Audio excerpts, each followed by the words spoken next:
شدید بارشوں کے بعد بلوچستان سے سندھ کا زمینی رابطہ متاثر ہونے کے باعث جیکب آباد میں سبزیوں کے دام بڑھا دیے گئے۔ آلو، پیاز، ٹماٹر اور دیگر سبزیاں منمانی قیمتوں میں فروخت کی جانے لگی۔ شہری مہنگائی کے اس دور میں دکاندار اور ٹرانسپورٹ کے دگنے کرایے سے پریشان ہیں۔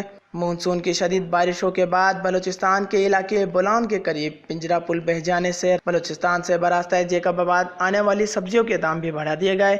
آلو 160 روپے جبکہ ٹماٹر کے نرخوں میں اضافہ کر کے فی کلو قیمت 150 روپے تک جا پہنچی۔ پیاز، بھنڈی سمیت دیگر سبزیاں بھی آسمان سے باتیں کر رہی ہیں۔ شہریوں کا کہنا ہے کہ پنجرا پل کے متاثر ہونے اور سبزیوں کے داموں میں اضافے کی ذمہ دار بلوچستان اور سندھ کی صوبائی حکومت ہے۔ اصلی ذمہ دار کہتے ہیں تا حکومت بلوچستان ہے، پنجرا پل ہے، پنجرا پل ذمہ دار حکومت بلوچستان ہے۔ اربیں خربیں روپیہ فنڈا ورگاں اکھریں پلڑی ہے، ہم پلا ٹھائے تو نخے نگا 180 روپے میں بک رہے ہیں۔ ایک ہی مارکیٹ میں، ایک ہی شہر میں 2 قانون 3 قانون ہیں۔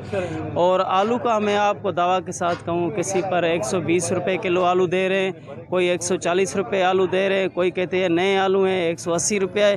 تو یہ گورنمنٹ کہاں ہے؟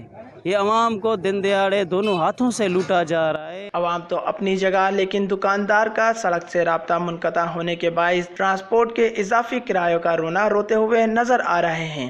وش نیوز، جیکب آباد۔